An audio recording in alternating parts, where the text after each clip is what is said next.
fait longtemps en fait, qu'il n'y a pas eu d'exposition, grande exposition Jacques Prévert. Il y en a une que j'avais fait à la mairie de Paris. Donc c'est toujours vachement compliqué d'organiser des choses autour de Jacques Prévert parce que tout le monde s'arrête tout le temps au poète de l'école, à la figure de Jacques Prévert avec sa cigarette, le vieux monsieur. Et voilà, et donc il a fallu un peu quand même convaincre, ce qui est normal avec Jacques Prévert. Et voilà, donc cette exposition est constituée en fait d'une grande partie par mes collections en fait, que m'a légué mon grand-père et des choses aussi que j'ai rachetées au fur et à mesure. Par le bureau. Donc je suis vraiment très contente. Au départ, j'avais un peu peur d'enlever en fait ce bureau qui est toujours resté dans l'appartement de mon grand-père. Et finalement, vous allez voir, c'est assez fou. Ça marche, on y croit.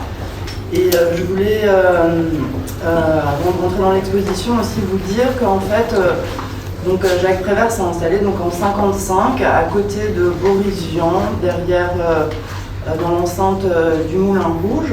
Donc comme Boris Vian, nous sommes toujours locataires du Moulin Rouge. Et en fait, c'est un appartement qui a un statut assez précaire. Par exemple, je n'ai pas de bail actuellement. Donc c'est assez fou, mais c'est comme ça. Donc on me dit qu'on ne met pas dehors, mais en même temps on ne fait pas de bail. Donc c'est vraiment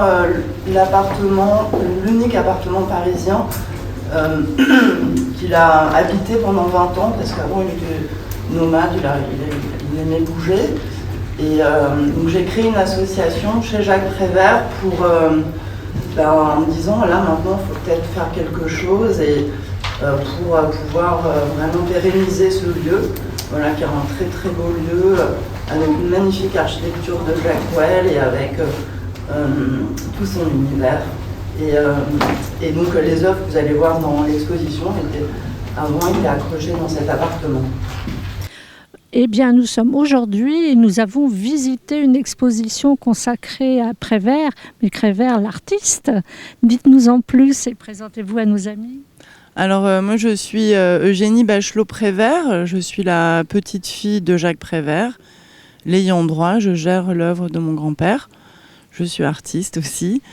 Et là, le souhait était de montrer, de faire découvrir un autre Prévert, donc le Prévert homme d'image et regardeur, ami des peintres, et aussi le Jacques Prévert surréaliste qu'on oublie. Ça a été vraiment très très important. Il disait qu'il a fait ses études, sa formation, parce qu'il a arrêté l'école à 14 ans, dans la rue et chez les surréalistes. Donc beaucoup d'amitié, et justement c'est ce qu'on découvre avec tous les artistes qu'il a croisés, notamment Picasso, avec des amitiés très, très, très tendres en fait, beaucoup d'intimité avec tous ces artistes. Oui, c'est autour de ce village incroyable d'artistes, le village de Saint-Paul-de-Vence, autour de la famille Mag. Donc c'est des artistes qui connaissaient de Paris, mais Picasso, Miro, Max Ernst, Chagall et Calder aussi. Donc il a travaillé avec eux. Ils se sont échangés des œuvres, il a donc écrit sur eux, vraiment conçu des ouvrages vraiment avec une très étroite collaboration. Et là, dans l'exposition, on s'est permis de montrer les œuvres, mais de montrer aussi tout ce côté affectif, donc des lettres intimes. Par exemple, une lettre qu'il envoie à Picasso lui disant qu'il a rêvé de lui cette nuit. Et voilà, et puis de montrer la manière, en fait, c'est ce que j'ai vraiment voulu faire, c'est dans la deuxième partie, donc c'est ses collages, son œuvre plastique à lui qui est mise en valeur, mais j'ai voulu vraiment montrer sans sa collaboration, sans sa connivence avec les artistes, sans sa très grande curiosité visuelle, il ne ferait pas des collages aussi vraiment aboutis. Donc c'était vraiment de faire un tout. Tout à fait.